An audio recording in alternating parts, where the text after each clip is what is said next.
চাঁদপুর কোচ্চাদপুরে টুপিওয়ালারা যেন দুই ভাগ না হয়, ওরা এক প্ল্যাটফর্মে দাঁড়িয়ে আল্লাহর কোরআনের রাজ কায়েম করবে ইনশাআল্লাহ। ঠিক কিনা চলে বলেন ভাইরা? অনেকেই পায়তারা চালাচ্ছে, নির্বাচনে আওয়ামী লীগ যদি না আসে নির্বাচন হতে দেবে না। কসম আল্লাহর, রক্ত যদি দরকার হয় আরেকবার রক্ত দেবো, ফাঁসির কাজটা চলবো, জেল জুলুম সহ্য করবো, হাসিনা নামক এই কীটকে বাংলার জমিনের এক ইঞ্চি জায়গা আমরা ছেড়ে দেবো না, দেবো না, দেবো না। ঠিক কিনা চলে বলেন ভাইরা? তবে এইটার আগে দরকার ওখান থেকে যখন জারি হয়ে যাবে আল্লাহর কোরআনের রাজ কায়েম হয়ে যাবে, কসম আল্লাহর, ইসলাম নামক দর্শনা বাংলাদেশ থেকে পালাতে এতটুকু সময় নেবে না। ঠিক কিনা চলে বলেন ভাইরা?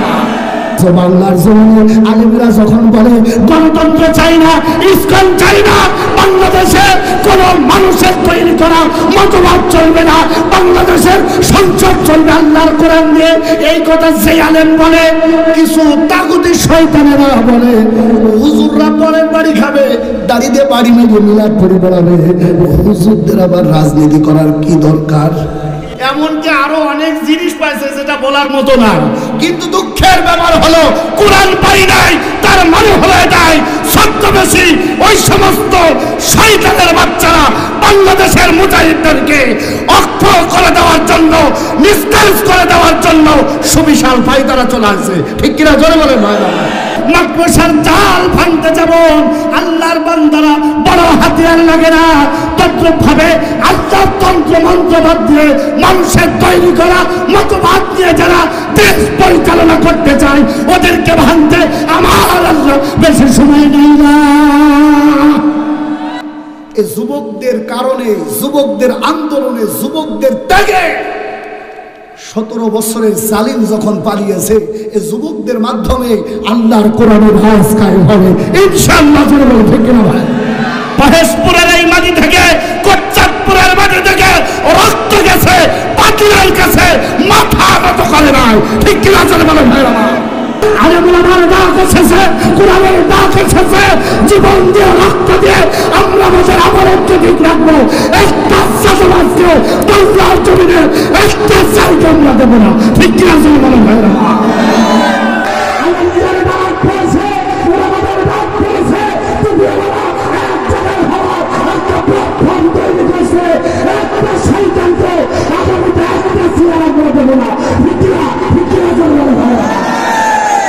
কণ্ঠের আওয়াজ দিয়েছেন কে?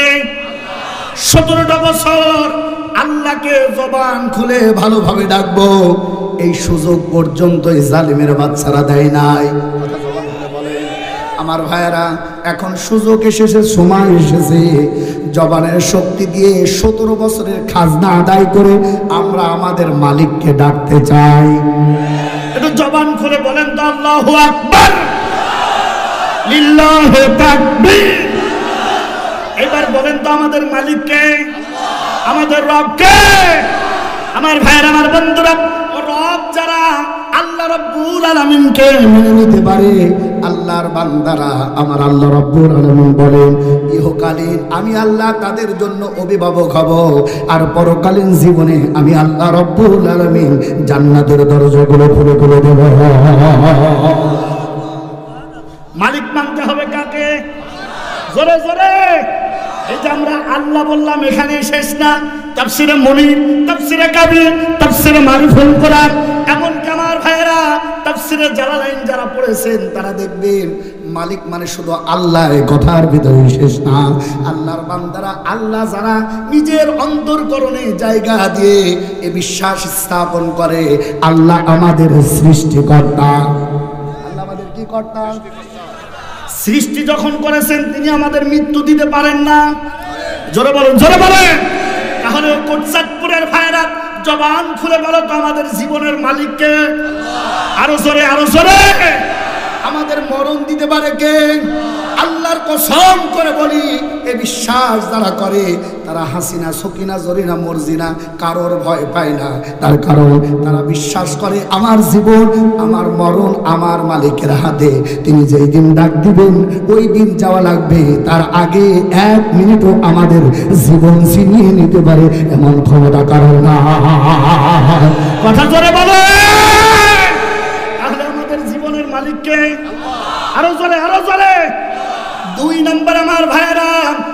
নম্বর হলো আমার জীবনের মালিক আমার আল্লাহ, আমার মরণের মালিকও আমার আল্লাহ, আমার রিজিকের মালিক প্রধানমন্ত্রী আল্লাহ।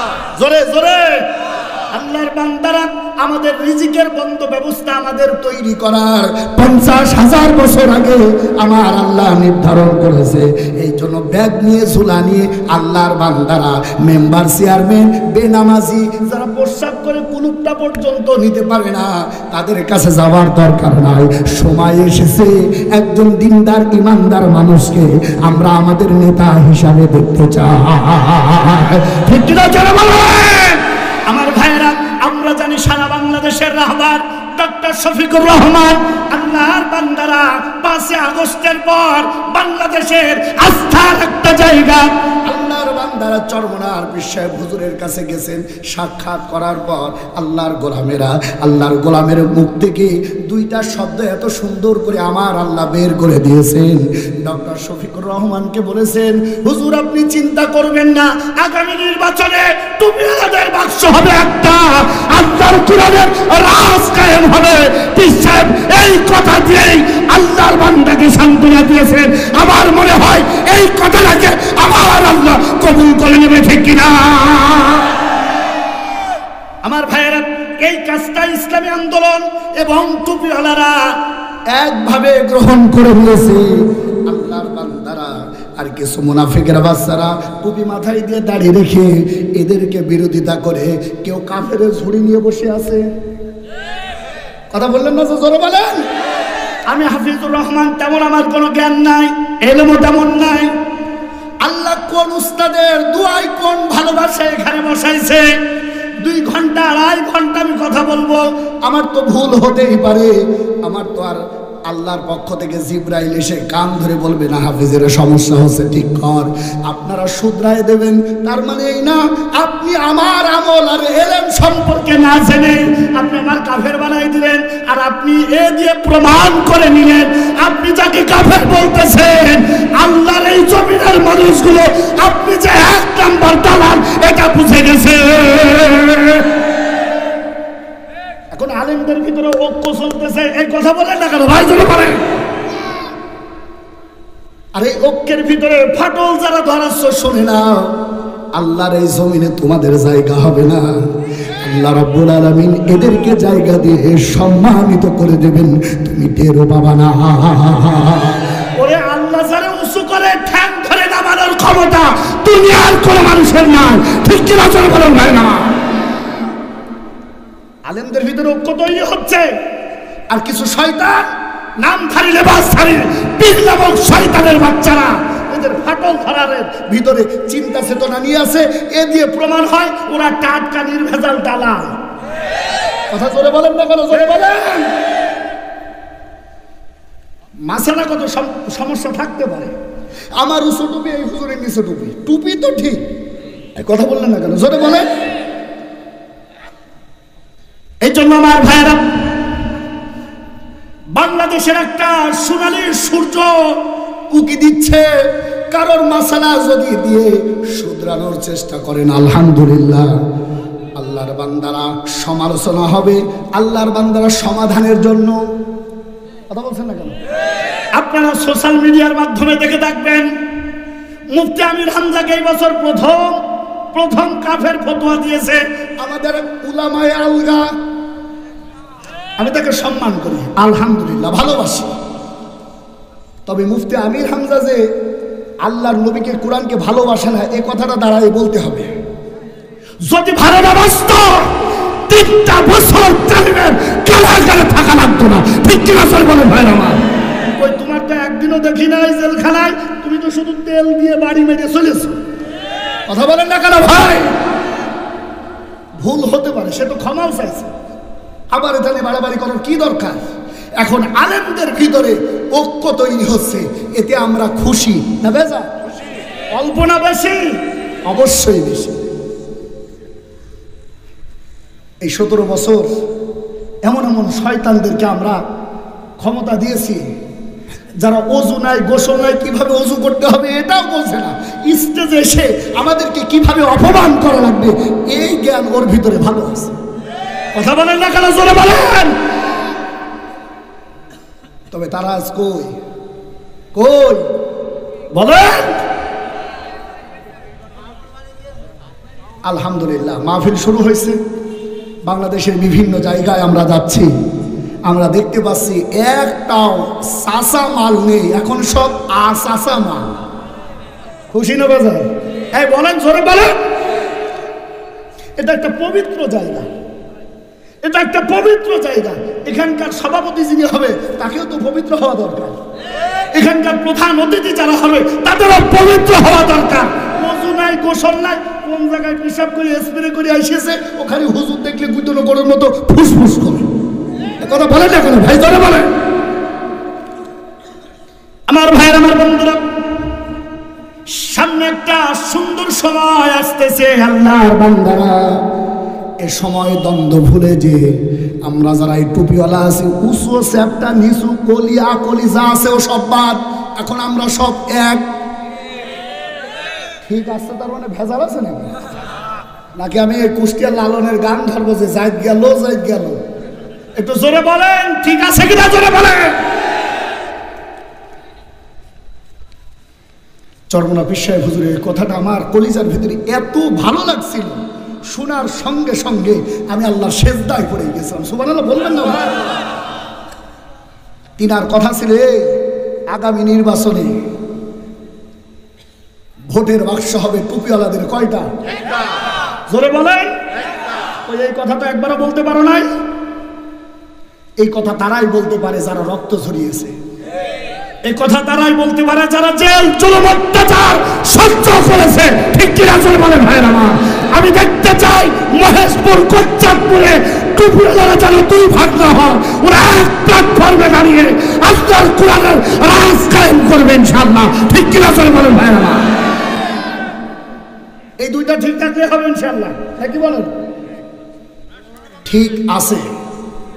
ওরে সারা বাংলাদেশে ওয়াজ যখন করবো ওখানে ছাড়বো, আপাতত আমরা তো ঠিক হই, নাকি বলেন? তবে ইনশাআল্লাহ, সুন্দর যে পথ আমরা দেখতে পাচ্ছি, এ দিয়ে প্রমাণিত হয়ে যায় আল্লাহর রহমত আমাদের উপরে নাজিল হবে। জবান খুলে একটু বলেন না সুবহানাল্লাহ।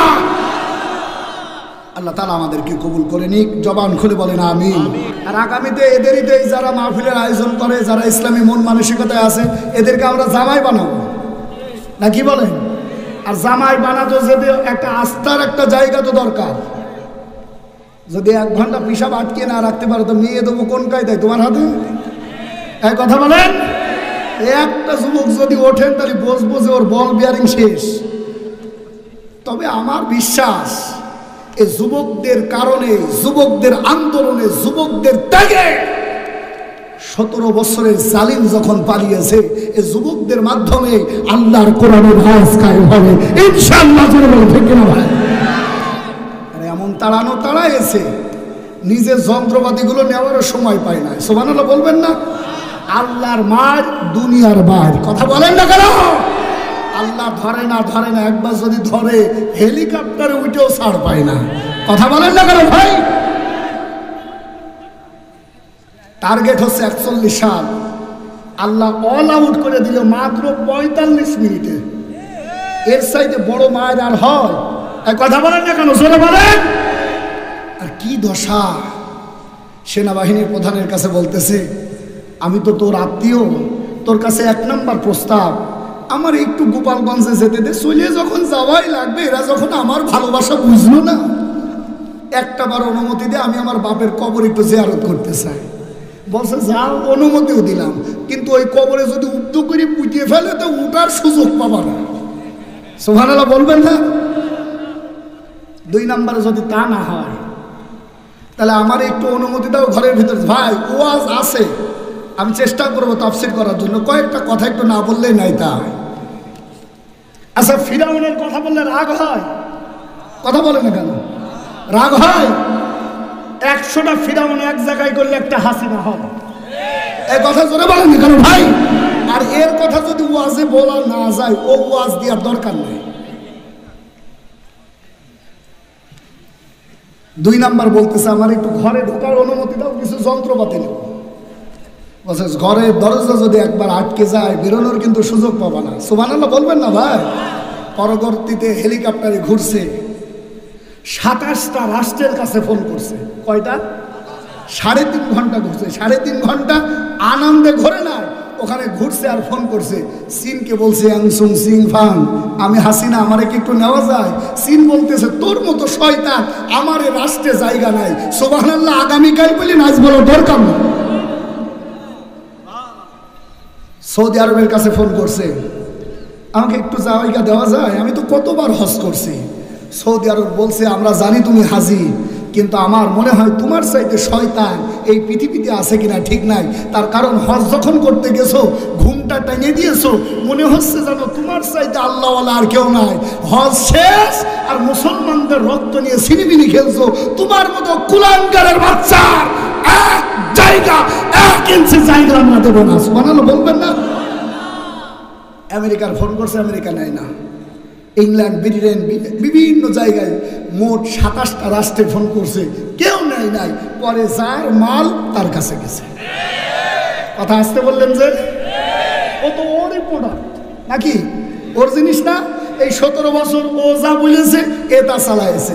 আমি কিছুদিন আগে রংপুরে ছিলাম, রংপুরে যেই বলেছে আপনাদের বৌমা কই, কই হুজুর আমাদের ছেলেরে ও কোনোদিন মারে নাই, ও আমাদের বৌমাই না। আর এখনো ওরা বৌমা মানে না, আর এখনো কিছু কুলাঙ্গার ওর প্রেমে দিওয়ানা হয়ে আছে। তবে চেষ্টা করে দেখো এ দেওয়ানা আর বেশি দিন টিকে থাকবে না বাংলার জমিনে, ঠিক কিনা জোরে বলেন? অনেকেই পায়তারা চালাচ্ছে, নির্বাচনে আওয়ামী লীগ যদি না আসে নির্বাচন হতে দেবে না।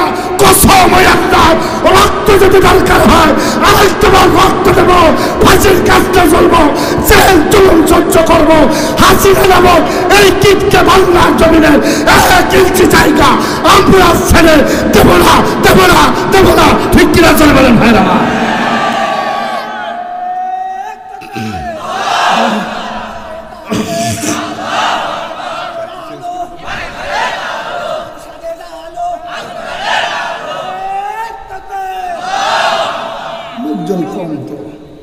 কিছু মানুষ তাকবীর দিয়েছে না, হাসছে। তাকবীর দিলে ইমানি জজমা বাড়ে। কথা বলে না কেন? তাকবীর দেয় তারা জন্মের সময় কানে আজান শুনেছে যারা। কথা বলে, তাকবীর দেয় না তারা ইমানকে বিক্রি করে দিয়ে গোলামি করেছে যারা। তাকবীর দিলে ইমানি জজমা বাড়ে। জবান খুলে আল্লাহকে ডাকতে বলেন আল্লাহু আকবার, নারায়ে তাকবীর। আলহামদুলিল্লাহ। আপনারা কি বেজার হচ্ছেন? আমার ভাইয়ের, আমার বন্ধুরা, আল্লাহ রাব্বুল আলামিন কিয়ামতের ময়দানে যেদিন মা তার সন্তানের পরিচয় দেবে না, সন্তান তার মায়ের পরিচয় দেবে না, বিভিন্ন বিভীষিকাময় ময়দান ওইটা তৈরি হয়ে যাবে। ওই সময় আমার আল্লাহ রাব্বুল আলামিন ভালোবেসে আল্লাহর বান্দাদেরকে, 3 শ্রেণীর বান্দাদেরকে আমার আল্লাহ রাব্বুল আলামিন ডেকে ডেকে নেবেন। বলেন সুবহানাল্লাহ। কিয়ামতের ময়দানে একজন নবী পর্যন্ত থরথর করে কাঁপবে। মানুষগুলো সবাই যেন দৌড়াদৌড়ি করে ব্যাকুল হয়ে পড়বে। কেউ কারোর পরিচয় দেবে না, সবাই নফসে নফসে করতে করতে যেন পিপাসিত হয়ে যাবে। ওই সময় ওই ময়দানে আমার আল্লাহ রব্বুল আলামিন 3 শ্রেণীর বান্দাকে ডাক দিয়ে, শুধু ডাকই দেবেন না, বিনা বিচারে বিনা হিসাবে আমার আল্লাহ পার করে দিয়ে জান্নাতের দরজাগুলো তাদের জন্য খুলে খুলে দেবে। আল্লাহ রাব্বুল আলামিন বলেন, উল বিফাদলিল্লাহি ওয়া বিরহমাতিহি ফাবিযালিকা ফালইফরাহু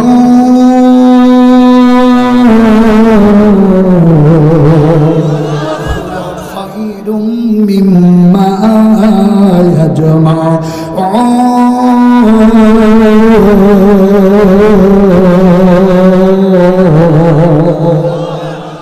হে নবী, আপনি বলে দেন তাম পৃথিবীর মানুষদের কর্ণকুহরে পৌঁছে দেন।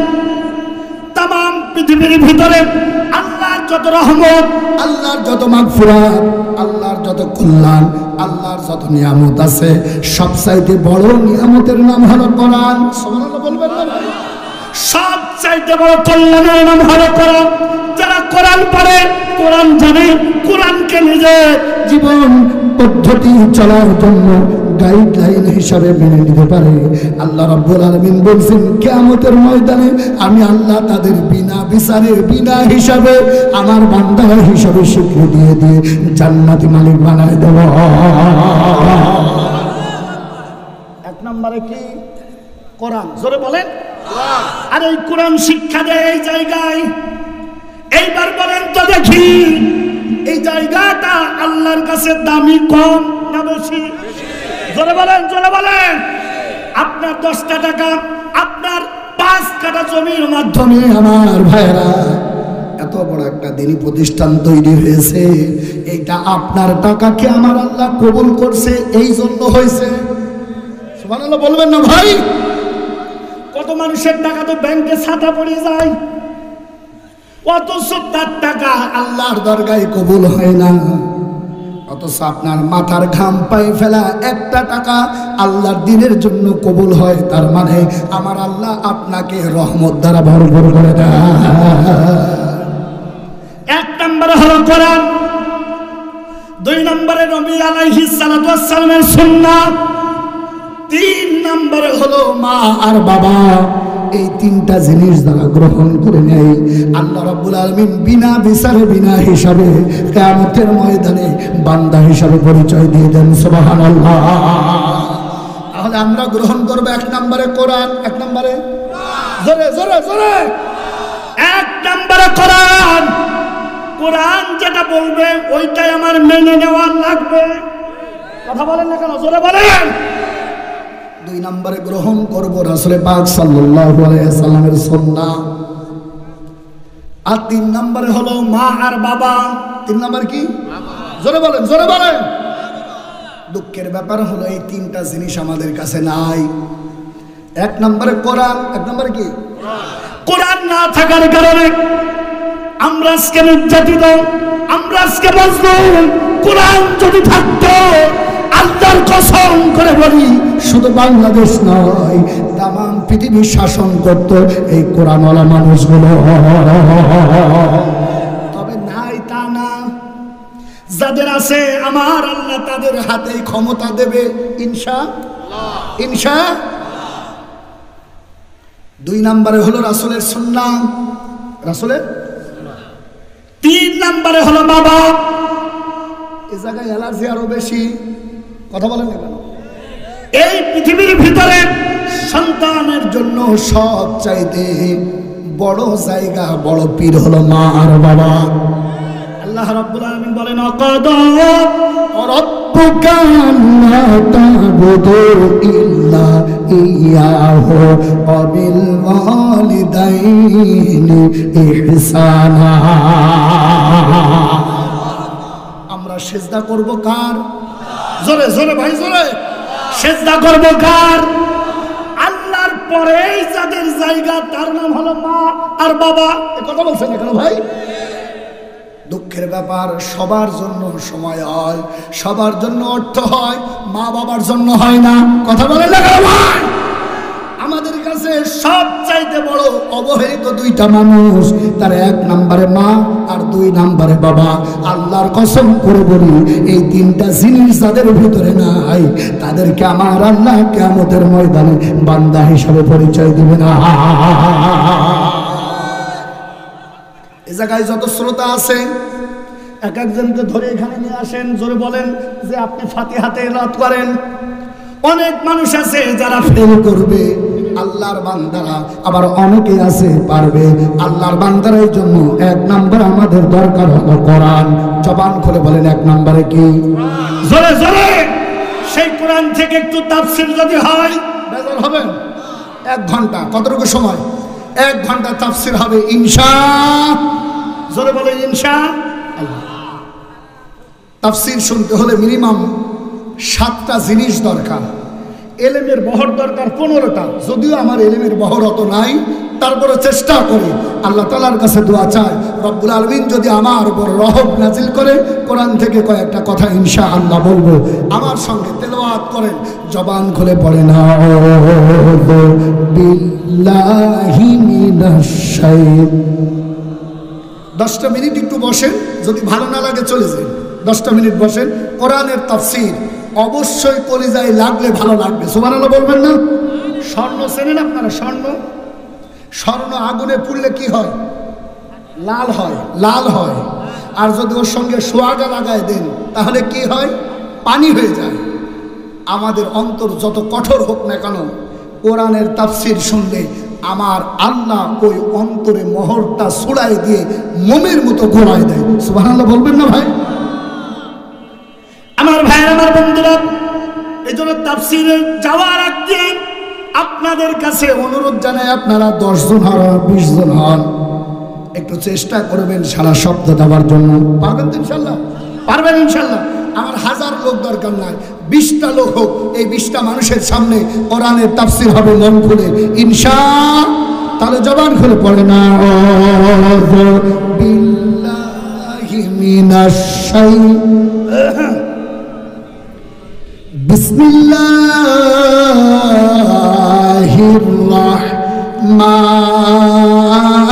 রাহমানির রাহিম।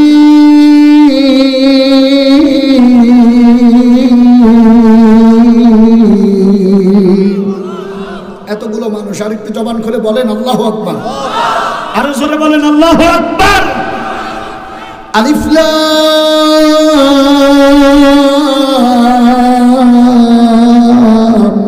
মিম।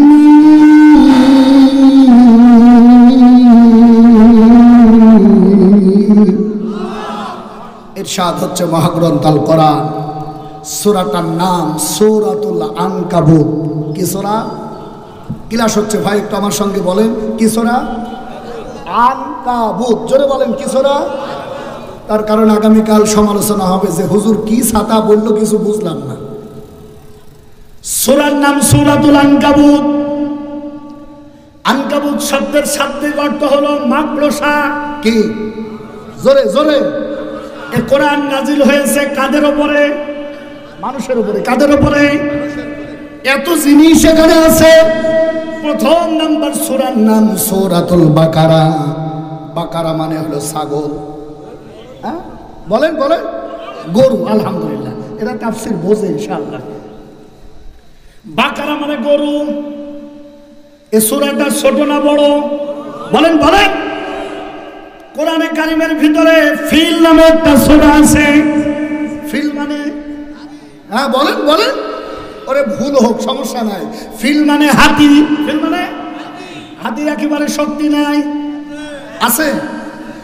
যদি একটু পাওয়ার পায় আল্লাহর তরফ থেকে, যদি একটা বার আল্লাহ রাব্বুল আলামিন বলেন তোর সুর দিয়ে এই রুদ্রপুরের 10-12 জনকে পেঁচাই নিবি, বলেন ওর ক্ষমতা আছে না নাই? আমার ভাইরা, বাকারা মানে গাভী, ফিল মানে হাতি। আল্লাহর বান্দারা, এই কোরআনে কারিমের ভিতরে আর একটা সূরা দিলেন, সূরাটার নাম আনআম, পশু পাখি। এরপরে আমি যে সূরাটা পড়েছি ওই সূরাটার নাম হলো মাকড়সা। এত জিনিস থাকার পরেও, এত জিনিস থাকার পরেও আমার আল্লাহ মাকড়সার নামে সূরা দিলেন। জানতে চাই ও কোটসাটপুরের ভাইরা, কারণ আছে না? কোরআনের কাছে এখন জিজ্ঞাসা করেন, কোরআন তোমার নাম কেন, কোন কারণে মাকড়সা দিল? জানতে চায় আল্লাহ রাব্বুল আলামিন সূরা আনকাবুতের 40 নম্বর আয়াতে কারিমার ভিতরে বলছেন, মাসালুল লাযীনা তাখাযু মিন দুনিল্লাহি আউলিয়া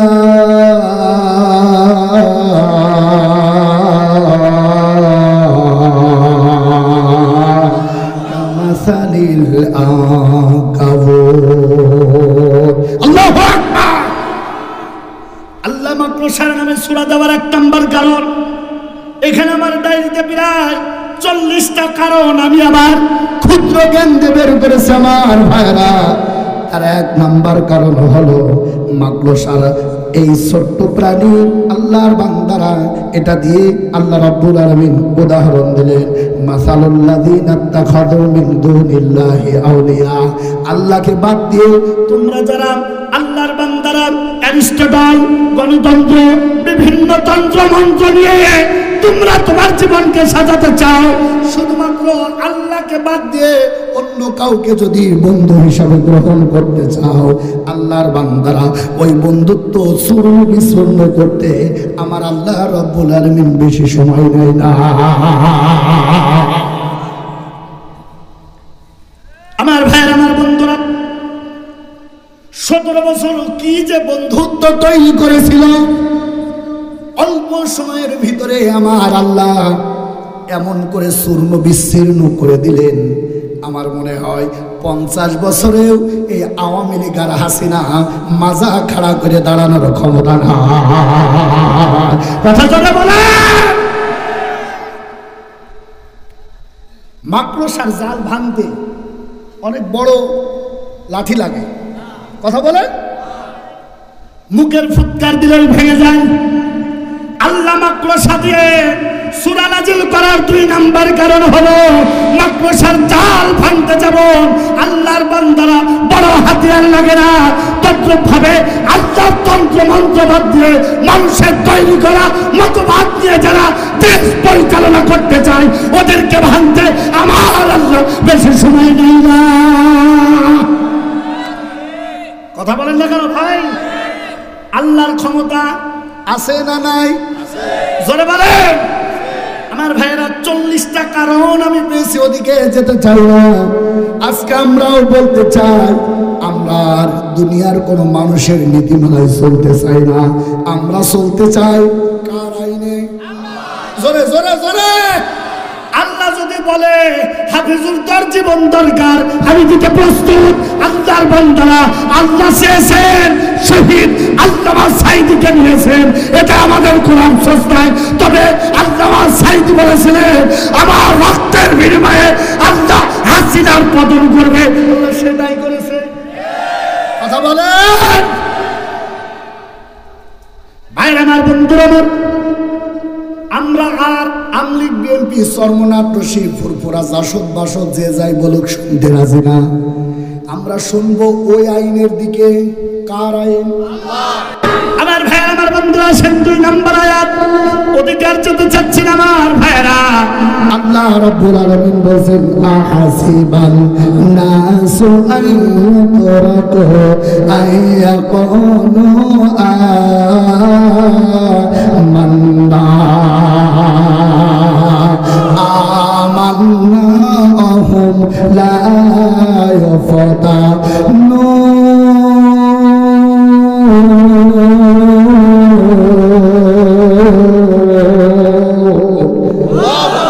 আল্লাহ রাব্বুল আলামিন ডাকতে বলেন, মানুষ তোমরা কি মনে করেছো আমরা বলবো ঈমান এনেছি, এই কথা বললে পরে জান্নাত দিয়ে দেওয়া হবে? না না না, যখনই বলবা মান আমানা বিল্লাহ, ঈমান এনেছি, ওই সময় থেকেই আমার আল্লাহ রাব্বুল আলামিন ঈমানের অগ্নি পরীক্ষা শুরু করে দেবে, ঠিক কিনা? ঈমান এনেছে এই কথা বলে যদি জান্নাত পাওয়া যায়, তাহলে আবু জেহেল জান্নাতে যেত।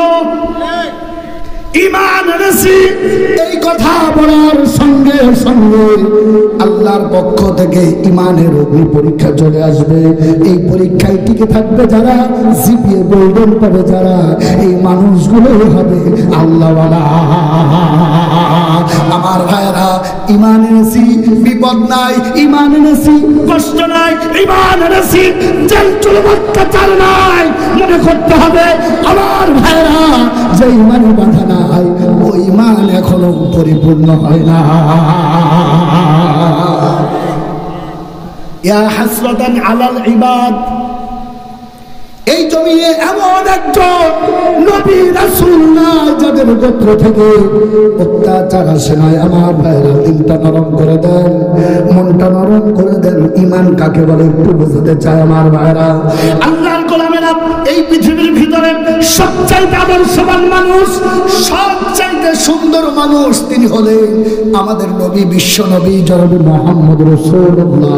জবান খুলে বলেন সাল্লাল্লাহু। যার চোখের দিকে তাকাইলে মনের বেদনা ভুলে যেত, যাদের আমার ভাইরা, যাদের চেহারার দিকে একটাবার যদি তোমরা তাকায়, মা আর বাপ হারার বেদনা ভুলে যায়, যে নবীর দিকে দিকে একবার মায়ার নজরে তাকাইলে কলিজা শীতল হয়ে যায়, দিল ঠান্ডা হয়ে যায়। আমার ভাইয়েরা একান্ত প্রাপঞ্জনে আমার যে নবী একটাবার হা বলেছেন, তমাম পৃথিবী সব কিছু আমার আল্লাহ হালাল করে দিয়েছেন। একটাবার যদি না বলেছেন, আমার আল্লাহ রাব্বুল আলামিন মুসলিম উম্মার জন্য না করে দিয়েছেন। একটাবার আঙ্গুল ইশারা করেছেন, চন্দ্র দ্বিখণ্ডিত হতে সময় নাই। একটাবার পা যদি উঁচু করেছেন, সম্মানার্থে পাটা আমার আল্লাহ রাব্বুল আলামিন আরশে আযমে নিয়ে গেছেন। সুবহানাল্লাহ বলবেন না? এমন নবী পেয়ে বলেন তো দেখি আপনারা খুশি না বেজার? আসেন আমরা দোয়া করে দিই ভাই, না দোয়া করে দিই। আমার জীবনে এমন জায়গা আমি প্রথম পালাম, তাহলে আমি আর আপনি থাকি। হ্যাঁ আমার ভাইরা, আমার বন্ধুরা,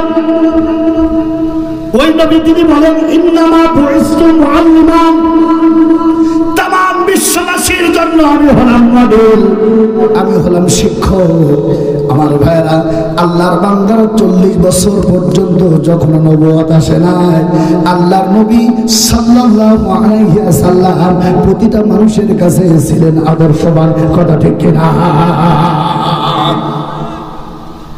আল্লাহর গোলামেরা মক্কা নগরের মানুষদেরকে ডাকলেন, ডাকতে বললেন, ও মক্কা নগরের লোকেরা, হাযা জামাতানা, আমি মুহাম্মদ, আব্দুল্লাহর বেটা মুহাম্মদ যদি বলি, এই পাহাড়ের উল্টা দেশে একদল অস্ত্র শস্ত্র সজ্জিত অবস্থায়, মনটা নরম করে দেন, একটু কলিজা শীতল করে দেন, দেখেন আল্লাহর নবীজির ভালোবাসায় দু এক ফোঁটা চোখের পানি আসে কিনা। আমি তাফসীরের ব্যাখ্যায় যেতে সময় যতটুকু লাগবে পাবো কিনা জানি না, দেখা যাক কতটুকু সামনে জল থেকে আপনাদের খেদমতে আরজ করতে পারি। আমার ভাই, আমার বন্ধুরা, আল্লাহর নবী বললেন, আমি যদি বলি, ও মক্কা নগরের লোকেরা, পাহাড়ের উল্টা দেশে একদল অস্ত্র শস্ত্র সজ্জিত অবস্থায় সৈন্যবাহিনী দণ্ডায়মান তোমাদেরকে হামলা করবে, তোমরা কি তা বিশ্বাস করবে নাকি? মক্কা নগরের সকলে এক বাক্যে বলল, আমরা জানি আব্দুল্লাহর বেটা মুহাম্মদ কোনোদিন মিথ্যা বলে না। সুবহানাল্লাহ বলবেন না?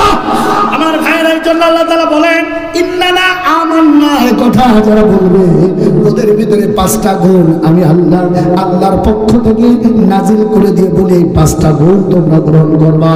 আল্লাহ রাব্বুল আলামিনের বান্দা আল্লাহ ডাকতে বলে, আস-সাবিরিনা ওয়াস-সাদিকিনা ওয়াল কানিদিনা ওয়াল মুনফিকিনা ওয়াল মুস্তাগফিরিনা বিল আসহার। আল্লাহ ডাকতে বলে, আমার গোলাম হতে চাও, 5টা জিনিস তোমরা গ্রহণ করে নাও। 1 নম্বরে সবর, 2 নম্বরে সত্যবাদিতা। আল্লাহু আকবার বলবেন ভাইরা? আমার ভাইরা, আমার নবী ছিল সত্যবাদী। জীবনে 63 বছর জিন্দেগিতে একটা মিথ্যা বলেছে এমন কোন রেকর্ড বলেন বলেন বলেন। আমার ভাইরা, আমার বন্ধুরা, সবাই বলল মুহাম্মদ মিথ্যা বলে না। আব্দুল্লাহর বেটা মুহাম্মদ জীবনে কোনোদিন মিথ্যা বলে না। তিনি যদি বলেন হ্যাঁ আছে, আমরা বিশ্বাস করে নেব। আল্লাহর নবী বললেন, এটাই যদি তোমাদের এরাদা হয়, এইটা যদি তোমাদের চিন্তা হয়, আমার প্রতি আস্থা যদি এইটাই হয়, আমি মুহাম্মদ বলতে চাই, আশহাদু আশহাদু আল্লাহ ইলাহা ইল্লাল্লাহু ওয়াহদাহু লা শারীকা লাহু ওয়া আশহাদু আন্না মুহাম্মাদান আবদুহু ওয়া রাসূলুহু। জবান করে বলেন আল্লাহু আকবার। আল্লাহর নবী বললেন, আশহাদু আল্লা ইলাহা, নেই কোন মাবুদ কে ছাড়া। আল্লাহ ছাড়া হয়নি, জোরে জোরে জোরে আরো জোরে বলেন, কে ছাড়া। একম ব্রাহ্মণ সিস্টেম নিম্ন, উদার পেন্দ্র মহাশিরিন্দা নাস্তিত্ব ওম সমতম ওম শান্তি ওম শান্তি ওম শান্তি। দুনিয়ার মানুষের কলিজার ভিতরে শান্তি দিতে পারে, জবান খুলে বলেন তার নাম কি? আমার ভাই, আমার বন্ধুরা, কলিজার টুকরা কোচ্চাপুরের ভাইরা, খুব লক্ষ্য করেন 10টা মিনিট সময় একটু মনটা নরম করে দেন। আমার ভাইরা, আল্লাহর নবী বললেন, আল্লাহর গোলামেরা লা ইলাহা, নেই কোনো মাবুদকে ছাড়া। জোরে বলেন। তোমরা যে লাত মানত উজ্জা হবল সরস্বতী দুর্গা পূজা করো, এই দুর্গার কোনো ক্ষমতা নাই। ক্ষমতা দিয়েছেন কে? আল্লাহ। জোরে জোরে কি ক্ষমতা দেখাও? হাত দিয়ে বানায় আর পা দিয়ে লাথি মারে। কিছু বলার ক্ষমতা তোমাদের নাই। আমার ভাইরা, এগুলোর পূজা তোমরা করো, লাত মানত উজ্জা হবল সরস্বতী দুর্গা, এগুলো কোনো উপকার করতে পারে না। জবান খুলে বলেন আমাদের ভালো মন্দ যা কিছু আছে, জবান খুলে বলেন কার হাতে? আরো জোরে। আমাদের জাতির পিতা ইব্রাহিম আলাইহিস সালাম এই কথাটাই শিক্ষা দিয়েছেন। আল্লাহর বান্দারা আজর ডাকতে বলে, ও বাবা ইব্রাহিম, এই যে লাত, এই যে মানত, এই যে হবল, এই যে সরস্বতী, এই যে দুর্গা, এগুলো নিয়ে বাজারে যাও। আল্লাহর বান্দারা আল্লাহর নবী ইব্রাহিম ডাকতে বলে, এতদিন খুঁজেছি যারে, আজ বসান দেওয়ার সুযোগ পাইছি তারে। সুবহানাল্লাহ বলবেন না? এতদিন পাইনি, আজ বাগে পাইছি। এমন সাটা সাটবো, শীত হয়ে থাকবে তো কথা বলার সুযোগ পাবি না। কথা বলেন না কেন? জোরে বলে। আজর ডাক দিয়ে বলে, আমি জানি তুমি রাজাকার রাজাকার ভাব দেখাতে পারো, কিন্তু রাজাকার না। আমার ভাইরা, ইব্রাহিম বলছে রাজাকার যে বললি, এই রাজাকার শব্দ আমার আল্লাহ এমন পছন্দ করে নিয়েছে, ওইটা দিয়ে এমন বাড়ি মেরেছে, ভারতে বসে আছে, বুবু আসার সুযোগ না। আমার ভাইরা আজর ডাকতে বলে, বাপ তুমি ছোট মানুষ, এই যে লাত মানত উজ্জা হবল সরস্বতী দুর্গা এগুলো ঝুড়িতে নাও, বাজার করো, বাজারে বিক্রি করো, এ দিয়ে আস্তে আস্তে তুমি তৈরি হবা। ইব্রাহিম বলছে এতদিন খুঁজেছি যারে, আজ আমি পেয়ে গেছি। বলেন বলেন ভাইরা আমার, বন্ধুরা আমার, আজর চলে গেলে ইব্রাহিম বলতেছে দাঁড়া। তাফসীরে মুনিরের ভিতরে পেলাম ইব্রাহিম নবীর কাছে একটা চাদর ছিল। কি বলেন বলেন বলেন? চাদর ছিল। ওই চাদর দিয়ে ঝুড়ির এক কোনায় বাঁধতেছে আর ডাক দিয়ে চারিদিকে তাকায় দেখে বাপ গেছে না আছে, দেখতেছে আজর আর বাড়িতে নাই। উনি তখন গ্রিন রোড দিয়ে আস্তে করে টানতে আস্তে করে টানতে মনে করেন আপনাদের ওই 3 রাস্তার মোড়, ও জায়গায় সবসময় লোক থাকে, এমন একটা জায়গায় যে ইব্রাহিম নবী হ্যাঁচকা টান মেরেছে। কি টান? হ্যাঁচকা টান মারার পরে লাত পড়েছে উজ্জার ঘরে, উজ্জা পড়েছে মানতের ঘরে, মানত পড়েছে হবলের ঘরে। সুবহানাল্লাহ বলবেন না? তার কারণে একটা মূর্তি খাড়া হয়ে আছে। টান যখন দিয়েছে হুবড়ি খেয়ে পড়েছে, এমন টান মারিয়েছে, লাত পড়েছে মানতের ঘাড়ে পড়ে মানতের নাক ফাটা, উজ্জার কান ফাটা, হবলের মুখ ফাটা, ফাইটে আল্লাহর বান্দারা মুফতি হয়েছিল যেইজন, এখন পুলিশের ডিম খাচ্ছে সেইজন। কথা বলেন ভাই, জোরে বলেন। আমাদের মুফতি মমতাজ ফাইটে এমন যাওয়া যাচ্ছে, ওই বলছে এ কথা বলেন না কেন? আমার ভাইয়ের, আমার বন্ধুরা, না মুরব্বীরা আবার ওদের পাগল ভালো। আল্লাহর বান্দারা জোরে টান দেয়, এরপরে ওর ঘাড়ে। এখন আমি এখান থেকে ঝাঁপ মেরে যদি বাচ্চার গায়ে পড়ি, ও বাচ্চার অবস্থা ভালো না খারাপ? হঠাৎ 3 রাস্তার মোড়ে সবাই এক জায়গায়, কি ব্যাপার তুমি না ধর্মমন্ত্রী ছেলে? ইব্রাহিম বলছে হ্যাঁ আমি ধর্মমন্ত্রী ছেলে, তাতে কি হয়েছে? এই যে রাত, এ ঘরে তুলে আমাদের আয় উন্নতি বাড়ে, ওর কপাল ফাটিয়ে শুয়াই দিয়েছো তুমি, বিচার তোমার হবে। ইব্রাহিম নবী মুস্কি হাসে আর দাঁড়ায় আছে, বলতেছে খবর হবে একটু পরে। সুবহানাল্লাহ বলবেন না ভাই? খবর হবে। এরপরে লোকজন সব এক জায়গায় হয়ে গেল। মোদি আসার কি সুলভ দিল, সারা বাংলাদেশ নড়চড় হয়ে গেল। কথা বলছেন না কেন? কিন্তু সুলগের ভিতরে কি মাল আছে বোঝার ক্ষমতা যাদের নাই, সমালোচনা তারাই করতে অগ্রসর হয়ে যায়। ও ভাই আমার, ইব্রাহিম নবী বসে আছে আর মুস্কি মুস্কি হাসে, মুস্কি মুস্কি হাসে।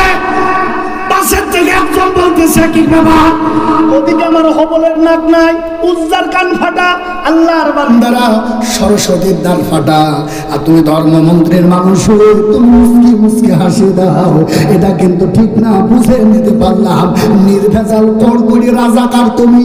ইব্রাহিম নবী কিছু বলে না, চুপ করে দাঁড়ায় আছে। হঠাৎ আজর হাজির। আজর হলো তার বাপ।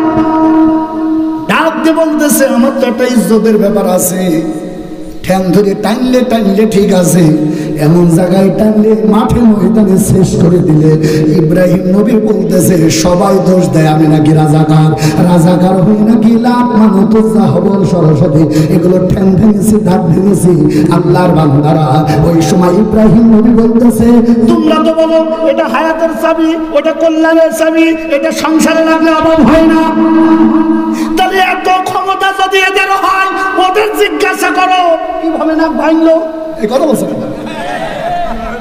ও, আমি হুজুর মানুষ, পরের বাড়ি খাই, তাই নরম পাই, যা মন তাই বলো। কথা বলছে না কেন ভাই? যাই বলে পরের বাড়ি খাওয়ার যোগ্যতা রাখতে হয়, এমনি তো খাই না, আমরা তো দাওয়াত বাদেও যাই না, নাকি হল? আমাদের একটা যুক্তিবাদী আছে, গোপালগঞ্জের মাল, বলছে আল্লাহ এমন খাওয়া খাওয়ায়, ঢাকায় মাহফিলে গেছি, হঠাৎ পেটের ভিতরে মোড়া দিয়েছে, ভিতরে যে দেখতেছি একটাও বাথরুম নাই, সব পিলের। পরবর্তীতে বললো, হুজুর 4 কোটি টাকা খরচ করে বাথরুম তৈরি করেছি, আপনার দিয়ে উদ্বোধন করবে, এই জন্য কেউ আমরা যাইনি। সুবহানাল্লাহ বলবেন না? আল্লাহ জানে এই রুদ্রপুর, এই মাহফিলের বক্তা হয়ে কিংবা মাদ্রাসার মুআতামি হয়ে 4 কোটি টাকার বাথরুম তৈরি করতে পারবি না। হাফিজুর চিন্তা করিস না, হুমায়ুন চিন্তা করিস না, ওই 4 কোটি টাকার বাথরুম উদ্বোধন হবে, তোর মতো হুজুর দিয়ে ও লাইন আমি আল্লাহ করে দেব। ঠিক কি না চলে বলে আযালনা আলাইকাল কুরআনা লিতাশকা।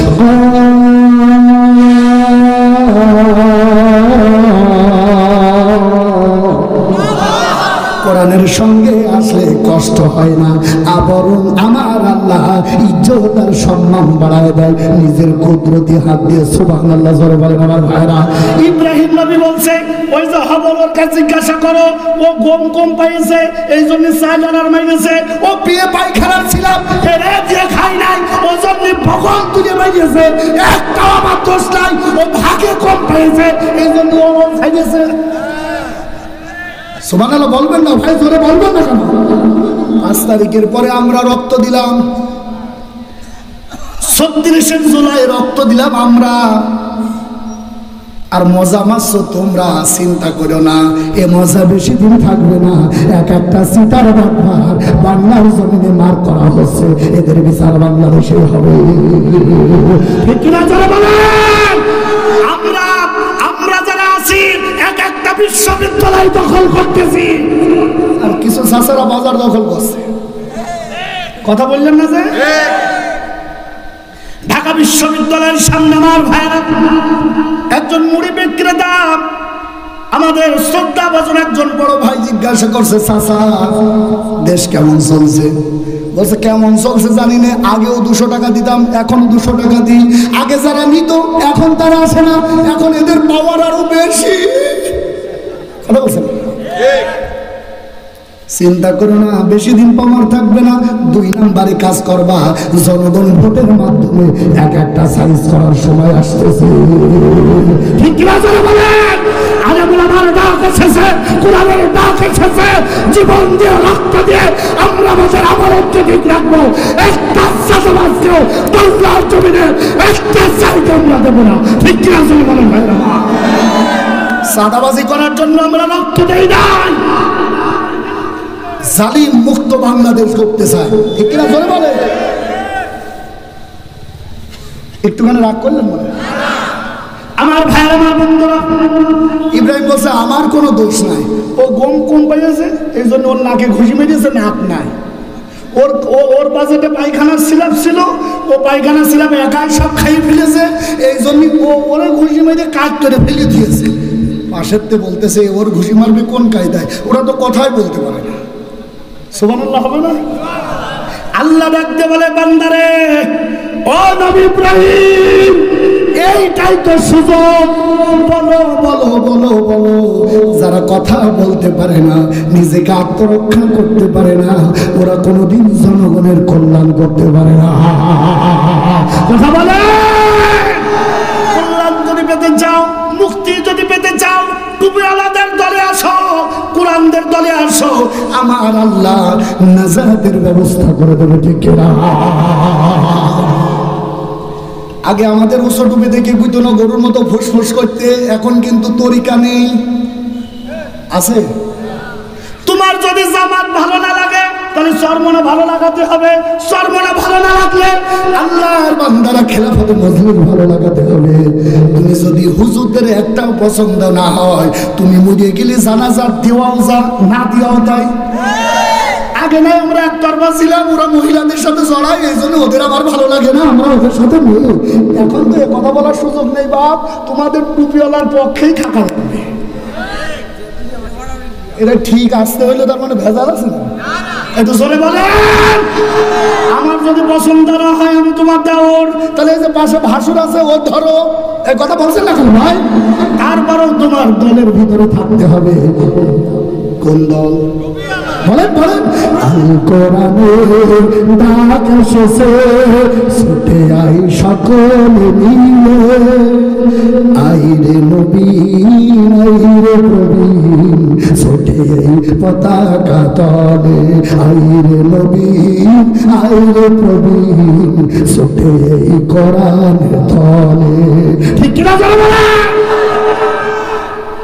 চলবে না থাকবে? আরেকটু যাবে আমার ভাইরা। ইব্রাহিম নবী দিনের জবাব দিয়ে দিলেন, লালতো ভাইয়া কে? এই যে কয়টা ছিল আমি তো মনে করলাম নির্ভেজাল। ভাই ভাই আসবেন না চলে যাবেন? সত্যি কথা, আমি তো জানি যে কয়টা আছে কয়টা নির্ভেজাল। হ্যাঁ ভাই, হ্যাঁ আসেন, আমি দোয়া করে দিই, আল্লাহুম্মা আমিন। না না, এই কয়টা উঠা যাবে না, এই কয়টা উঠলে আমি চলবে। এইবার যেটা উঠবেন লুঙ্গি ধরে বসাবেন, খুলে যায় যাক, এত সহ্য আর সহ্য করা যাচ্ছে না।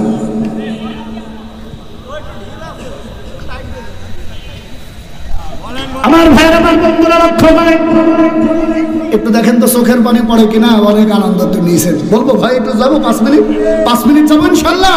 আল্লাহর গোলামেরা, ইব্রাহিম নবী শিখিয়েছে যে কোনোদিন নিজের উপকার করতে পারে না, সে কোনোদিন মানুষের উপকার করতে পারে না।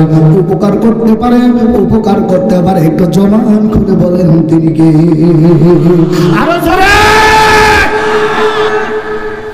ভাইরা আমার, বন্ধুরা আমার, পাহাড়ের পদদেশে দাঁড়ানো আল্লাহর নবী এই কথাটা মানুষদেরকে জানায় দেন। উপকার যিনি করতে পারেন, আশহাদু বলেন, আশহাদু আল্লাহ ইলাহা ইল্লাল্লাহু ওয়াহদাহু লা শারীকা লাহু ওয়া আশহাদু আন্না মুহাম্মাদান আবদুহু ওয়া রাসূলুহু। জবান খুলে বলেন আল্লাহু আকবার। আল্লাহর নাম যত নেবেন, কালিমা যত পড়বেন, মুখের এই জড়তা আল্লাহ দূর করে দেবে। সুবহানাল্লাহ বলবেন না? এটা কথা হলো, জবান খুলে বলেন তো আল্লাহু আকবার। হয়নি জোরে লিল্লাহি তাকবীর। আল কোরআনের আলো তলে ধনি তলে ধরায়া রাখবারা, তলে ধনি তলে ধরায়া রাখবারা। বীর মুসলমান ধরবাল কোরআন, ফিরাইয়া আনো সেই হারানো সম্মান। লিল্লাহি তাকবীর। আর একটু ভোল্টেজ দেন, লিল্লাহি তাকবীর। যে আওয়াজ তুলে ওরে মুসলমান, ভাইয়া কাঁপিত কাফের কাফের বেঈমান তলে সেই হুঙ্কার রুদ্রপুরে আরেকবার তলে সেই হুঙ্কার কোটসাদপুরে আরেকবার পাপা দুনিয়া ভেঙে করো রে খান খান লিল্লাহি তাকবীর নারায়ে তাকবীর। আমার ভাইরা আল্লাহর নবী আমার ডাকতে বলে শুনে নাও লাখ পাবো তুচ্ছ হব সরস্বতী দুর্গা কোনোদিন উপকার করতে পারে না। আর একটা বার কোটসাদপুরের কলিজা টুকরা ভাইরা জবান খুলে বলেন উপকার যিনি করতে পারে তিনি কে? পাহাড়ের নিচে বেঈমান কাফের বেঈমানেরা আল্লাহর বান্দারা প্রথম কাতারে আছে। আবু জেহেল উতবা শাইবা মুগিরা সহ তদানীন্তন কালের কাফের বেঈমানেরা আমাদের যেমন ছিল একটু হলেই টাকলা মুরাদ আর কাওয়া কাদের আর বিসি ফাটা যে মুসল্লি ছিল বিচারপতি এ কথা বলছেন না কেন? আল্লাহর মার যদি শুরু হয়ে যায় বিসিও হেফাজতে থাকে না। আস্তে কথা বলেন, জোরে বলেন। ভাইয়ের আমার, বন্ধুর আমার, আল্লাহর নবী কথা বলার সঙ্গে সঙ্গে আল্লাহর গোলামেরা এ কথা বলার সঙ্গে সঙ্গে আমরা যদি এখন বলি বাংলায় কথা বলি সবাই বুঝবেন, কিন্তু আমরা হুজুরেরা যদি অ্যাঙ্গেলে মারি গাল দিই বুঝবেন। আমি এখন যদি বলি আন্তা কালবুন ওয়ান্তা ফকিরুন এভাবে যদি স্লোগান দিতে দিতে চলে যায় আপনারা রুদ্রপুরের লোক বলবেন হুজুর কি দোয়া করে গেল। আন্তা কালবুন মানে তুই কুকুর। এখন কুকুর যদি বলেছি এই কথা যদি আপনি বুঝতে পারেন, খাইয়ে উঠিনি রুদ্রপুরের খাবার আমার কপালে জুটবে আমার মনে হয় না। কথা বলছেন না কেন? হুজুরে নিয়ে আসলাম, এত টাকা খরচ করে প্যান্ডেল করলাম যাতে হুজুর দোয়া করবে, হুজুর কুকুর শিয়াল গরিব ফকির বানায় দিয়ে গেল। আল্লাহর বান্দারা আরবিতে বললাম বুঝতে পারলেন না, বাংলায় বললে ঠিকই বুঝতে পারেন। কিন্তু আমার ভাইরা আল্লাহর নবী আমার যখন বললেন লা ইলাহা ইল্লাল্লাহ একথা কেউ বুঝুক আর না বুঝুক, প্রথম লাইনে টাকলা মুরাদের মতো শয়তান যারা ছিল উতবা শাইবা মুগিরা আবু জেহেল সহ আমার ভাইরা ওরা বুঝতে পারলো আব্দুল্লাহর বেটা মোহাম্মদ যা বলে এখন যা বলতেছে আব্দুল্লাহর বেটা মোহাম্মদ মনে হয় সিআর চায়। আজ বাংলার জমিনে আলেমরা যখন বলে গণতন্ত্র চাই না, ইসলাম চাই না, বাংলাদেশে কোন মানুষের তৈরি করা মতবাদ চলবে না, বাংলাদেশের সংসদ চলবে আল্লাহর কোরআন দিয়ে, এই কথা যে আলেম বলে কিছু তাগুতি শয়তানেরা বলে হুজুররা পরের বাড়ি খাবে, দাড়িতে বাড়ি মেরে মিলাদ করে বেড়াবে। হুজুরদের আবার রাজনীতি করার কি দরকার? কথা ধরে বলেন না কেন ভাই? আমাদের তো রাজনীতি করার দরকার নাই। এই যে আমার হুজুর সহ আমরা তো রাজনীতি করতে চাই না। আমরা যখন দেখি রাজনীতির নামে দেশটা লুটে ফুটে খাওয়ার চিন্তা করতেছে তখনই বুঝি আমাদের যাওয়া লাগবে, এই শয়তানদের তাড়ানো লাগবে। এই কথা ধরে বলেন না কেন ভাই? চরমনার পীর সাহেব হুজুর উনি যদি বসে বসে খায় কিয়ামত পর্যন্ত তার 14 গোষ্ঠী খাওয়া খেতে পারবে, এর ভিতরে কোনো সমস্যা নাই। তিনি আবার মাঠে ময়দানে এসে কেন মার খাচ্ছেন তিনি বুঝতে পেরেছেন বাংলাদেশে দুর্নীতি মুক্ত করতে হলে টুপি ওনাদের দরকার। আসতে বলেন, কথা ঠিক কিনা জোরে বলেন। তাহলে হলে রাজনীতির ভিতরে যাওয়ার আমাদের কোনো দরকার নাই। আমরা মেম্বার হতে চাই না, আমরা চেয়ারম্যান হতে চাই না, আমরা এমপি হতে চাই না, আমরা মন্ত্রী হতে চাই না। আমাদের মনের ঐকান্তিক বাসনা হলো আইন যার দেশ চলবে তার কায়দা। ঠিক কিনা জোরে বলেন। এটাই চাই, তাছাড়া কিছু না। গর্ভবতী মহিলাদের কার্ড পুরুষই মেরে খায়, বলেন সুবহানাল্লাহ। আপনাদের এই এলাকায় কি গর্ভবতী পুরুষ হয় না মহিলা হয়?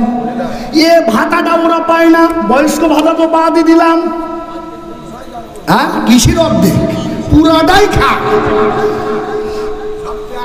এই শয়তানগুলোকে আগামীতে একটা চেয়ারও আমরা আর দেব জোরে জোরে। এখনো কিছু শয়তান শয়তানের বাচ্চা শয়তানেরা হুজুরদের দেখতে পারে না, আবার ওরা জনগণকে বলতেছে হুজুরদের ভোট দিয়ে কেন ভোটটা পচাবা? আল্লাহর বান্দারা, আমরা প্রতিষ্ঠিত দল, আমাদের দাও। আমরা বলে আগামীতে দেখা হবে ময়দানে কারা প্রতিষ্ঠিত আর কারা প্রতিষ্ঠিত নাই। আমার মনে হয় আগামীতে আল্লাহর কোরআন আল্লাহর সংসদে যাবে ইনশাআল্লাহ।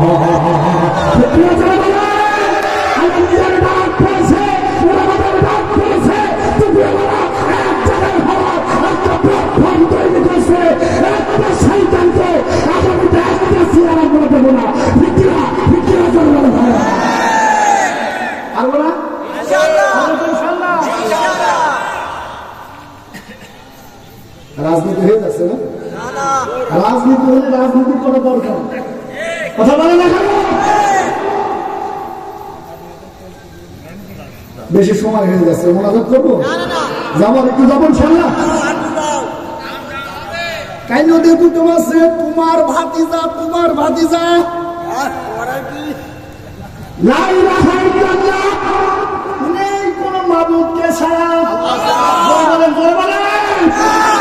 আল্লাহ সালাম মোহাম্মদকে ঠেকাও ঠেকাও ঠেকাও। হুজুরের মাথার ঢিলা হয়ে গেছে।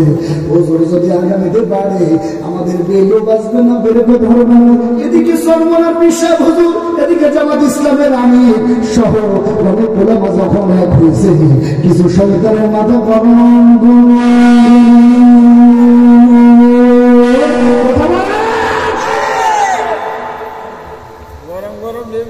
গরমের অবস্থা তখন হয়েছে। এখন বিভিন্ন কায়দায় অপপ্রচার চালাচ্ছে, আলেমদের ঐক্য শুরু হয়ে গেছে, ঠেকাতে পারবে না। কোরআন সংসদে যাবে ইনশাআল্লাহ।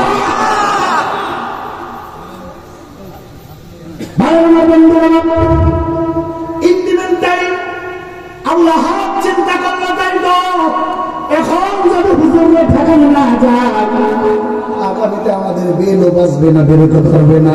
যেটার বেল নাই আর বেরোত নাই ওটা বুড়ি গঙ্গায় পড়বে, এর ভিতরে কোনো ভেজাল নাই। একটা বুড়ি গঙ্গায় পড়েছে, সুবাইয়ে মরছে, শুধু উঠি দিচ্ছে আর বলছে শর্ট করে ঢুকবো, কিয়ামত হবে তোর শর্ট করে ঢোকার সুযোগ বাংলাদেশে হবে না।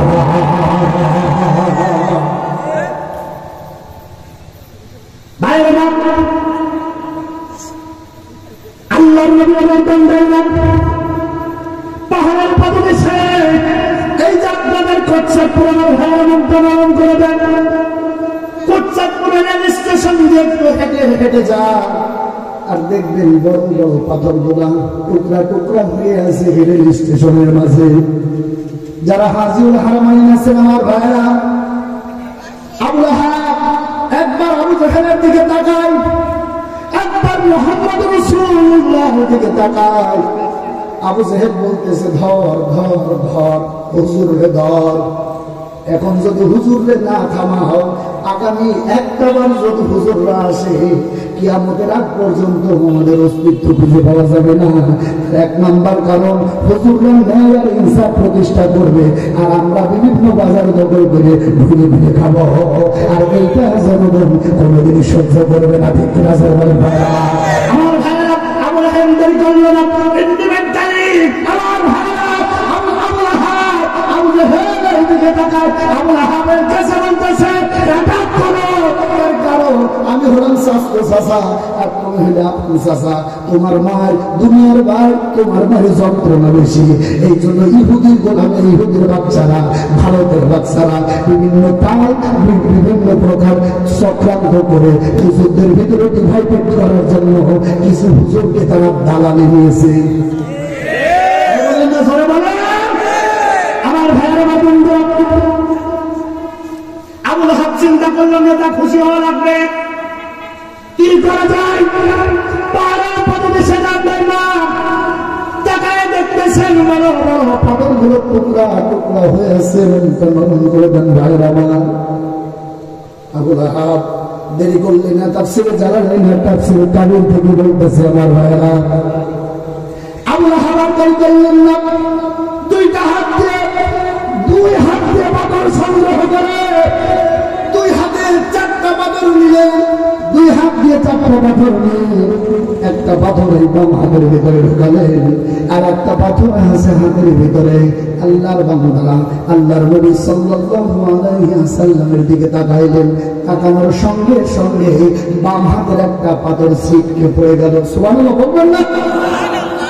আমার ভাই, আমার বন্ধুরা, আমি কামড়ে যখন পড়তাম আমি সবগুলো তখন একটা একটা করে বের করে দেখেছে আমার ভাইরা, ঈমান আনার কারণে কতটা কষ্ট সহ্য করতে হয়েছে আমাদের নবী বিশ্ব নবী জনাবে মুহাম্মদ রাসূলুল্লাহ।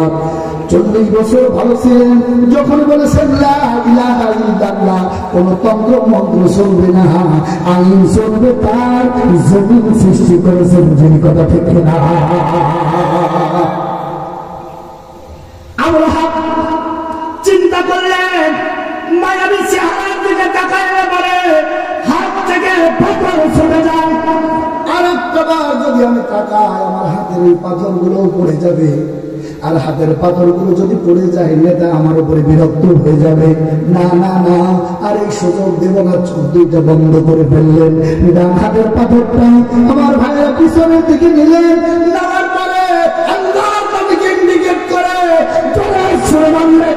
নিশ্চয় পাথর আমার আল্লাহর নবীজির মুখে লাগে নাই, আল্লাহর নবীজির মুখে লাগে নাই, আল্লাহর নবীজির ডান কপাল কোথায় লেগে গেল। ডান কপালে যখন লেগে গেল, পাথর লাগার সঙ্গে সঙ্গে ফিনকি দিয়ে রক্ত বের হলো। আল্লাহর নবীজি পাথরের দিকে তাকায়, চাচার দিকে একবার তাকায়, রক্তের দিকে একবার তাকায়, ডান হাত দিয়ে ফিনকি দিয়ে বের হওয়া রক্তগুলো চেপে ধরলো। আল্লাহর নবীজির কপাল বেয়ে বেয়ে, হাত বেয়ে বেয়ে রক্তগুলো টপ টপ টপ টপ টপ টপ করে জমিনে পড়তেছে। আর নবী ডাক দিয়ে বলে, চাচা তুমি তো আমার আপন চাচা, এ রক্ত তো তোমার বংশের রক্ত, আমার দিকে তাকায় দেখো, আমি মুহাম্মাদের বাবা, আমি মুহাম্মাদের বাবা নাই। আমার দিকে তাকালে কি তোমার মায়া লাগে না? আমার দিকে তাকায় দেখো চাচা,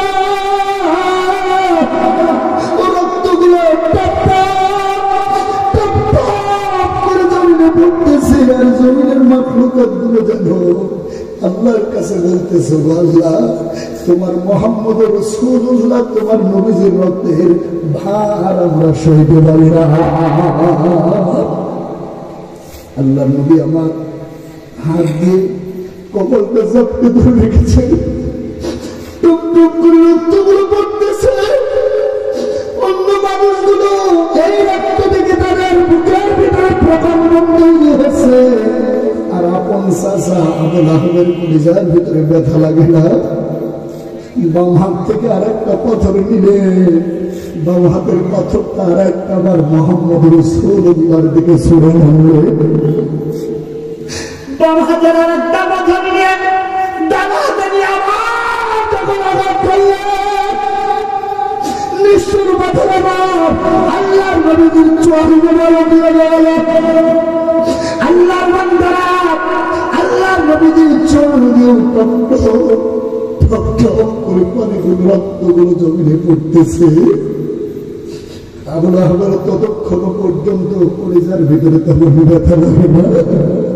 আল্লাহর নবী আমার ডাক দিয়ে বলে, ও মক্কা নগরীর লোকেরা আমার দিকে তাকায় দেখ, আমি তো তোদের মুহাম্মদ, আমি তো কোনোদিন মিথ্যা বলি নাই, আমি তো তোমাদের সঙ্গে কোনোদিন ধোঁকাবাজি করি না। আমার রক্তের দিকে তাকায় দেখ, তোদের কলিজার ভিতরে এতটুকু কি মায়া লাগে না? এতটুকু কি ব্যথা জাগ্রত হয় না? আমি মুহাম্মদের মা যদি থাকতো, বাবা যদি থাকতো, আমার রক্ত দেখে আমার মা আর বাবা সহ্য করতে পারত না। আমার ভাইরা, আল্লাহ নবীজির চোখের পানি টপ টপ টপ টপ করে পড়তেছে। এই জন্যই আল্লাহ রাব্বুল আলামিন বলেন, আহাসিবান নাসু আন ইউতরাকু আয়াকুলু আমান্না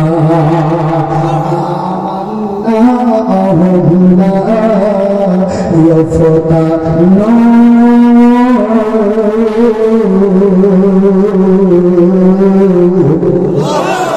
ইমানের সেই কথা বললে মুক্তি পেয়ে যাবে না। ইমান আনলে পরে ইমানের অগ্নি পরীক্ষা দেওয়া লাগবে। ইমানের কারণে রক্ত ঝরাতে লাগতে পারে, ইমান আনার কারণে জেল থাকতে হতে পারে, ইমান আনার কারণে ফাঁসির কাজটা ঝুলতে হতে পারে। তবে শুনে নাও, এই ফাঁসির কাজটা ঝোলা রক্ত ঝরার বিনিময়ে আমার আল্লাহ দিন কায়েম করে দেবে। মাজলুমের হাতে আমার আল্লাহ দায়িত্ব দিয়ে দেবে, ঠিক কিনা? আমার ভাইরা, আল্লাহ নবী এই রক্ত ঝরা দিনকে যারা গ্রহণ করেছে তারা ইমানের পরীক্ষা দিয়েছে। কথা ঠিক কিনা জোরে বলেন। মহিলারা যারা আছি, মা গো, ও মা বোনেরা, তোমরা কিন্তু পিছিয়ে না। আল্লাহর বান্দারা নবীজির বলে সবচেয়ে বেশি কষ্ট করেছেন আল্লাহর বান্দা নবীজির হাতে যারা কালেমা পড়েছেন সাহাবায়ে কেরামগণ। আমরা জানি একটা পরিবারে তিনটা মানুষ ঈমান আনার কারণে, ইসলাম গ্রহণ করার কারণে আমার ভাইরা জীবন হাসতে হাসতে দিয়েছে। আর আমার আল্লাহ রাব্বুল আলামিন তাদের জীবনকে কবুল করে নিয়েছে। বলেন সুবহানাল্লাহ। আমার ভাইরা, আমার বন্ধুরা, কান্দবিরা, বন্ধুরা, ও মা বোনেরা, শোনাই তোমাদের মা তোমাদের মতোই ছিল না সুমাইয়া। ঈমান আনার কারণে, দিন গ্রহণ করার কারণে রক্ত ঝরতে ঝরতে তার জীবন চলে গেছে। আর তার রক্তকে আমার আল্লাহ রাব্বুল আলামিন এমন ভাবে কবুল করে নিয়েছেন যাকে মুসলিম উম্মার জন্য মডেল বানাই দিয়েছেন। সুবহানাল্লাহ। আমার ভাইরা, আমরা জানি আম্মা সুমাইয়ার ছোট্ট সন্তান মুহাম্মদ রাসূলুল্লাহ আদর্শ থেকে পাগল মনে হয়ে গেছে। আবু জাহেল, উতবা, সাইবা মুগিলার কন্যা করে তাদের সংবাদ চলে গেলে আমার ভাইরা, আল্লাহর বান্দারা আম্মারকে ধরে নিয়ে আসা হবে। অনেক ঘটনা ওদিকে যেতে চাই না, সংক্ষিপ্ত আকারে আপনাদের শরণার্থী যে কথাটা বোঝাতে চাই, ইমান আনলে ইমানের অগ্নি পরীক্ষা দিতে হবে। হযরত আম্মার ঈমান এনেছে, আবু জাহেল ধরে নিয়ে আসলো। আমার ভাইরা, উত্তপ্ত বালুর উপরে শোয়া দেওয়া হলো, বুকের উপরে বুক দিয়ে সীমায় সীমায় হত্যা করার পরিকল্পনা করলো। হঠাৎ করে মা সুমাইয়াকে ডেকে নিয়ে আসা হলো। আমার ভাইরা, তার কারণ হলো মাকে যদি ডেকে নিয়ে আসা হয়, মায়ের চোখের সামনে আমার ভাইরা সন্তানের কষ্ট এই দুনিয়ার কোন মা সইতে পারে না। আল্লাহর বান্দারা সুমাইয়া রাদিয়াল্লাহু তাআলা মাকে ডেকে নিয়ে আসা হলো। তখন ঈমান নেই। আমার ভাইরা, আল্লাহর বান্দারা সুমাইয়া দেখতে বলতেছে, আম্মারের চোখ দিয়ে পানি পড়তেছে, আম্মারের মুখ দিয়ে রক্তগুলো টপ টপ করে পড়তেছে। পিঠের এমন একটা জায়গা নাই যেখান থেকে রক্ত ঝরে নাই, বুকের এমন একটা জায়গা নাই যেখান থেকে রক্ত ঝরে নাই। সুমাইয়াকে ডাক দিয়ে বলতেছে, ও সুমাইয়া, তোর সন্তানকে যদি নিষেধ করতে পারিস, মুহাম্মদের ঘরে যদি না যায়, আমি এই সময় এই অবস্থায় বেকুসুর খালাস করে দেব। সুমাইয়া ডাক দিয়ে বলে, আম্মা, আমি তোর মা, এখনো পর্যন্ত ঈমান আনি নাই। আমি তোর মা হিসেবে আদেশ করতেছি, তুই ঈমান আনার কারণে যদি তোর শিখা তোর কলিজার ভিতরে চলতেছে, দেরি করতে চাই না। আমি তোর মা, আমি তোর সামনে আল্লাহর কালামা পড়ে নিলাম। আশহাদু বলেন, আশহাদু আল্লাহ ইলাহা ইল্লাল্লাহু ওয়াহদাহু লা শারীকা লাহু ওয়া আশহাদু আন্না মুহাম্মাদান আবদুহু ওয়া রাসূলুহু লা ইলাহা ইল্লাল্লাহ।